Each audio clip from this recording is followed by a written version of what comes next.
लंकाधिपति महाराज रावण को दशानन भी कहते हैं कि रावण लंका का तमिल राजा था।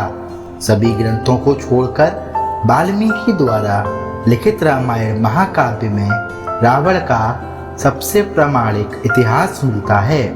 रावण एक कुशल राजनीतिज्ञ, सेनापति और वास्तुकला का मर्मज्ञ होने के साथ साथ ब्रह्मज्ञानी तथा बहुविद्याओं का जानकार था। उसे मायावी इसलिए कहा जाता था कि वह इंद्रजाल, तंत्र, सम्मोहन और तरह तरह के जादू जानता था। उसके पास एक ऐसा विमान था जो अन्य किसी के पास नहीं था। इस सभी कारण सभी उससे भयभीत रहते थे। जैन धर्म के 64 शलाका पुरुषों में रावण की गिनती की जाती है। जैन पुराणों अनुसार महापंडित रावण आगामी 24वीं में तीर्थकर की सूची में भगवान महावीर की तरह 24वें तीर्थकर के रूप में मान्य होंगे। इसीलिए कुछ प्रसिद्ध प्राचीन जैन तीर्थ स्थलों पर उनकी मूर्तियां भी प्रतिष्ठित हैं। कहते हैं कि रावण के 10 सिर थे। क्या सचमुच यह सही है? कुछ विद्वान मानते हैं कि रावण के 10 सिर नहीं थे, किंतु वह 10 सिर होने का भ्रम पैदा कर देता था। इसी कारण लोग उसे दशानन कहते थे।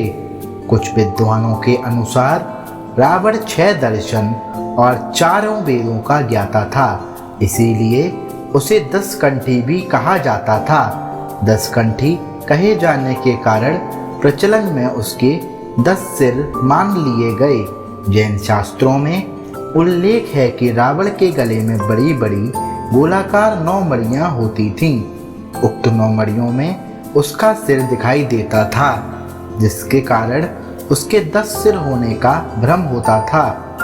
हालांकि ज्यादातर विद्वान और पुराणों अनुसार तो यही सही है कि रावण एक मायावी व्यक्ति था जो अपनी माया के द्वारा 10 सिर होने के का भ्रम कर सकता था। जिस समय रावण मरणासन की अवस्था में धरती पर पड़ा हुआ था, राम जी ने लक्ष्मण जी से कहा, राजनीति शास्त्र का महान विद्वान इस दुनिया से विदा ले रहा है।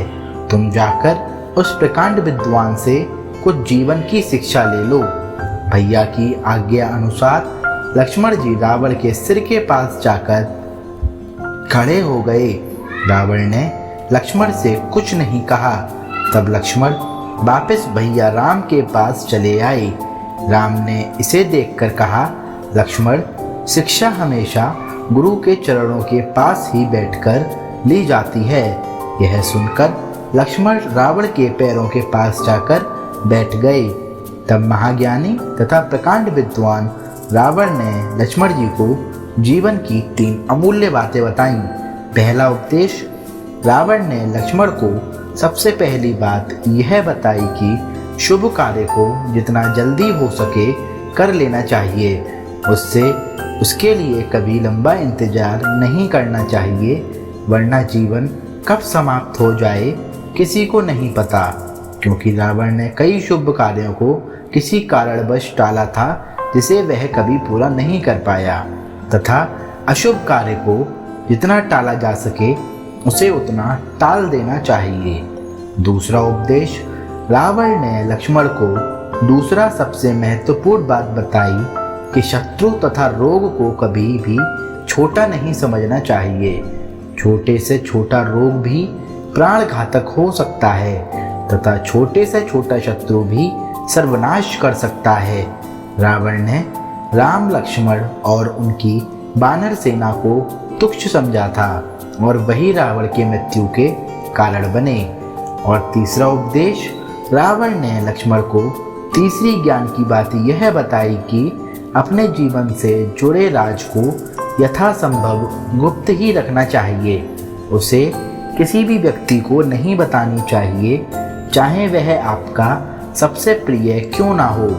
यदि वह रहस्य प्रकट हो गया तो उसका जीवन पर बुरा प्रभाव हो सकता है। रावण के नाभि में अमृत कुंड का रहस्य विभीषण द्वारा प्रकट होने पर ही रावण का वध हुआ था।